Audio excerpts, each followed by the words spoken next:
Olá pessoal, muito bem-vindos aqui ao nosso canal Portal do Espiritualismo aqui no YouTube. Hoje eu gostaria de conversar com vocês sobre um tema também relacionado às nossas vidas passadas, que é um tema ainda muito desconhecido do público em geral.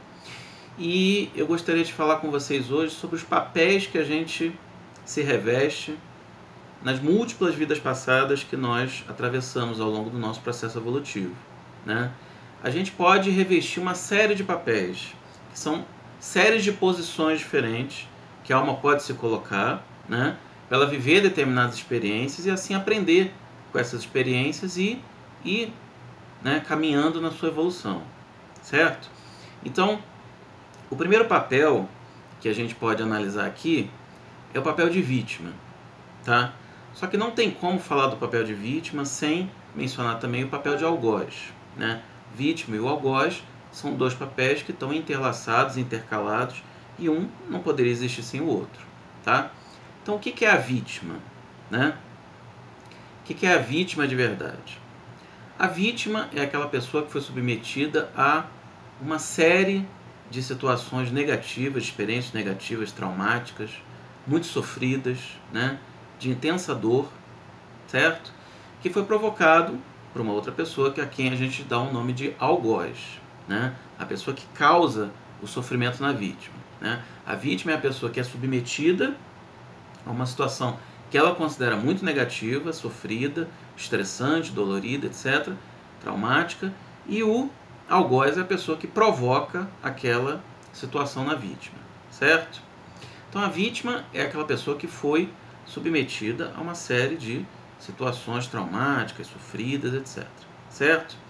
Então, numa vida passada, em que a pessoa foi vítima, ela pode trazer para essa vida atual aquela sensação de que ela foi vitimada, de que ela é vamos dizer assim, a coitadinha da história, de que ela é uma pessoa que sofreu toda uma série de intempéries e hoje em dia é como se outras pessoas já estivessem a priori contra ela.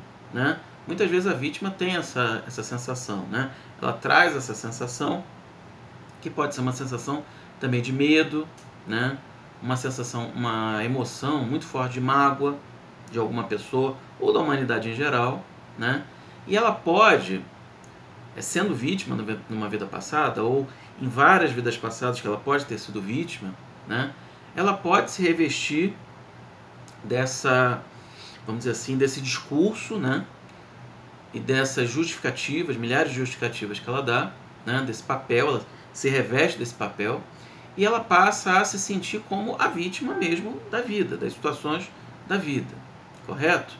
Então a vítima, ela pode repetir muitas vezes, pobre de mim, eu sou uma pessoa muito sofredora, o mundo é grande e eu sou pequeno, fui injustiçado, o mundo é hostil, ninguém me compreende, você nunca me entende, você não faz o que eu te peço, as coisas nunca acontecem como eu gostaria, tudo sempre dá errado na minha vida, Ou seja, é a pessoa que se coloca naquele papel de ser vítima das circunstâncias, Agora, uma coisa a gente precisa explicar também, não é porque uma pessoa foi vítima em uma ou várias vidas passadas que na vida atual ela vai necessariamente se revestir desse papel de vítima.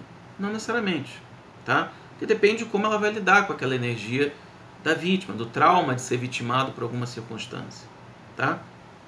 Então, uma pessoa pode, nessa vida, assumir a responsabilidade pelos seus atos, pelas suas escolhas, pela sua vida, e não se ficar usando essa característica da vítima, para ela justificar uma série de coisas na vida dela. Porque, em essência, a gente precisa entender, em nome da nossa felicidade, que nós não somos vítimas de nada na nossa vida. Nada. Se a gente teve uma doença, a gente criou aquela doença de alguma forma. Se a gente vive uma situação muito sofrida, muito negativa, muito estressante, de alguma forma a gente criou aquilo para a nossa vida. Então, a gente pode dizer que nós somos vítimas de nós mesmos, da nossa própria criação, Como diz aquela letra, inclusive, do Renato Russo, nos perderemos entre monstros da nossa própria criação. né? Ou seja, nos perderemos entre monstros da nossa própria criação. Ou seja, nós criamos os monstros que depois a gente vai se perder dentro deles. Nós somos o nosso próprio algoz, né? E nós nos fazemos de vítima da nossa posição de algoz, que foi assumida anteriormente, e a gente cria depois essa postura de vítima no futuro ou no presente, se a gente já criou a postura do nosso próprio algoz no passado, dessa ou de outras vidas. Bom, nesse ponto aqui a gente precisa explicar que muitas vezes a gente atravessa esses dois papéis numa mesma vida passada, tá? Não só de uma vida para outra, tá? Então a gente pode, por exemplo, no início da nossa vida, ser vítima, né? Viver aquela situação da vítima, e no final da vida cansar de ser vítima e começar a tomar a postura do oposto, a gente se transformar justamente em algoz. Justamente porque a gente foi vitimado ao longo de toda a vida, a gente pensa, cansei, não quero mais ser vítima, agora eu vou fazer com os outros aquilo que fizeram comigo, né? Embora isso seja um erro tremendo que as pessoas possam cometer na sua vida passada, na sua vida atual, porque se a gente foi vítima durante muito tempo na nossa vida, a gente migrar para o papel de algoz só vai fazer depois que a gente se torne vítima de novo. Por quê, gente? Porque existe uma coisa chamada lei de causa e efeito, a lei do karma, né? Se a gente é algoz numa vida, na outra a gente vai se tornar vítima. Se a gente é vítima, depois a gente pode ou não se tornar algoz, né? Depende da nossa escolha. Mas existe aquela energia que puxa a gente para um papel, né? E que depois leva a gente de volta para aquele outro papel, né? Por isso que é muito comum a gente ver vidas em que numa existência a pessoa foi vítima durante a vida inteira ou boa parte da vida. Na vida seguinte ela se torna algoz. Aí na outra vida ela é vítima. Aí na outra ela pode ser vítima de novo. Aí depois pode ser algoz, algoz, algoz. E depois voltar a ser vítima. E a gente vai alternando esses papéis durante várias vidas passadas. A vítima, ela também sempre vê tudo pelo lado negativo, né? Vocês podem ver pessoas, vocês devem conhecer, inclusive muitas pessoas, que assumem esse papel de vítima e sempre veem as coisas do mundo como se fossem, a princípio, negativas, né? São pessoas assim, bastante negativistas. Por quê? Porque elas sempre acham que elas são vitimadas por tudo que as acontece, né? Elas se sentem incapazes de agir diante da própria vida. Elas não assumem a responsabilidade pelos próprios atos, né? Elas sentem que tudo dá errado e esse errado é completamente independente dela, é completamente independente da vontade dela, é completamente independente daquilo que ela pode fazer para mudar. A vítima, ela sente que ela não pode mudar, né? Porque se ela pudesse mudar, ela não seria a vítima. Ela seria o agente, o criador, né? O co-criador da sua própria vida, obviamente, né? O psicólogo Antônio Roberto Soares, ele definiu muito bem o papel de vítima quando ele diz o seguinte: a vítima é a pessoa que se sente inferior à realidade. É a pessoa que se sente esmagada pelo mundo externo. É aquela que se acostuma a ver a realidade apenas em seus aspectos negativos. Ela sempre sabe o que não deve, o que não pode e o que não dá certo. Ela consegue ver apenas a sombra da realidade, paralela a uma incrível capacidade de diagnosticar os problemas existentes, né? A vítima tem essa capacidade de ver problema em tudo que é lugar, né? Ela vê problema em tudo que acontece já se transforma em algo maior para ela, né? Por quê? Porque ela se sente pequena e aquilo que acontece é sempre algo maior, é sempre algo que ela não tem controle. Vocês podem perceber também que a vítima ela segue um padrão de sempre atribuir culpas, né? Ela atribui culpa a um, atribui culpa a outro, ela vê a responsabilidade nos outros, menos nela mesma. Bom, em síntese, a gente pode dizer que as vidas de vítima, elas podem provocar complexos de inferioridade nas pessoas, né?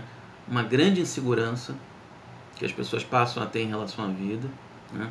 Culpabilização dos outros e do mundo, como a gente já falou, ela bota a culpa em tudo e em todos, menos nela mesma.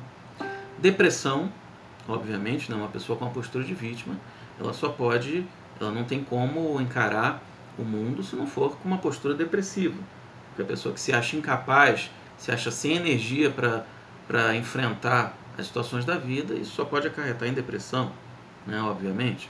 A falta de confiança em si mesmo, né? Também é uma grande característica da vítima, né? Sentir-se sempre menosprezado ou injustiçado por tudo e por todos, né? Ela sempre diminuída pelos outros ou se sente injustiçada pelos outros, né? Ela tem, obviamente, uma baixa autoestima, né? Ela não se sente para cima, ela não gosta muito de si mesma, justamente porque ela já foi tão massacrada que ela passou a ter assim, uma certa aversão a ela própria, né? Isso é um processo psicológico que pode ocorrer de uma forma sutil, porém muito poderosa na nossa vida, né? A vítima, ela também sofre de reclamações excessivas, ela é muito lamurienta, ela reclama de tudo, nada tá bom, tá tudo errado, nada tá do jeito que ela quer, né? Ela é muito crítica também, né? Não com ela mesma, mas na maioria das vezes com os outros, embora ela possa ser também muito crítica com ela mesma, culpando Deus por ter feito ela do jeito que ela é, né? Sem desconfiar que na verdade quem criou ela do jeito que ela é foi ela mesma, porque nós somos uma criação de nós mesmos, né? Nós somos os criadores do que a gente é hoje. A gente criou no passado o que a gente vive hoje no presente. Ou melhor dizendo, o que a gente vive no presente criou o nosso passado, né? Porque sempre que uma coisa é criada, ela é criada no presente. Então esse presente depois ele se torna passado, né? Outra postura da vítima, né, é o desejo de vingança. Ela sempre quer ser vingada do outro porque ela sente sempre que o outro fez alguma coisa contra ela, né? E isso pode vir também de uma impressão de vidas passadas de que o outro está sempre maltratando ela, né? Então ela sempre tem esse desejo de vingança. Eu preciso me vingar, eu preciso fazer com o outro a mesma coisa que eu sofri, né? Eu preciso fazer o outro passar pela mesma coisa que eu passei. E assim ela vai acumulando muito grande um sentimento de mágoa e de ódio, de uma forma geral. E isso, obviamente, faz com que ela fique doente, com que ela fique mal, fique mais para baixo ainda. E isso vai indo num círculo vicioso até gerar uma depressão gravíssima e talvez até o suicídio. Bom, a gente já falou um pouco do papel de algoz, né? Então a gente não precisa se demorar muito nesse tema. Mas o algoz é aquela pessoa que infringe, né, na vítima todo tipo de sofrimento, de destruições, né? É aquele que causou perdas nas outras pessoas, né? É aquele que maltratou, torturou, ofendeu, perseguiu, traiu, causou dor, né? Promoveu qualquer tipo de dano à integridade física, emocional e mental de alguma pessoa, né? Segundo Roger Woolger, né, que é um dos teóricos da terapia de vidas passadas, as vidas de vítima costumam vir primeiro. Quando a gente faz a regressão a vidas passadas de uma pessoa, geralmente as vidas de vítima, né, as vidas em que ela foi vitimada, aparecem primeiro e depois começam a aparecer as vidas de algoz, né? Olha, para ser sincero, eu não sei exatamente por que isso acontece, né? Isso ainda é meio que um mistério para as pessoas, né? Mas eu tenho em mente, eu tenho uma impressão de que se aparecessem primeiro as vidas de algoz para uma pessoa, provavelmente essa pessoa iria se assustar com o que ela fez, ela ia começar a se achar uma pessoa ruim, né? E poderia até desistir da terapia, perder a oportunidade de realizar todo o processo terapêutico e curativo que a terapia de vidas passadas pode proporcionar a uma pessoa, né? Então, geralmente, as vidas de vítima vêm primeiro e depois vêm as vidas de algoz, tá? Porque aí, o que acontece? A pessoa vai vivenciar todas as vidas de vítima e depois vai compreender por que aconteceu com ela o que aconteceu. Por ela ter sido algoz, né? Depois ela se tornou a vítima e vice-versa. Meus amigos, no próximo vídeo eu vou falar com vocês sobre os outros 3 papéis, tá, que existem na terapia de vidas passadas. Nesse vídeo aqui a gente vai ficar só com o papel de vítima e o papel de algoz, tá? Para o vídeo também não ficar muito longo.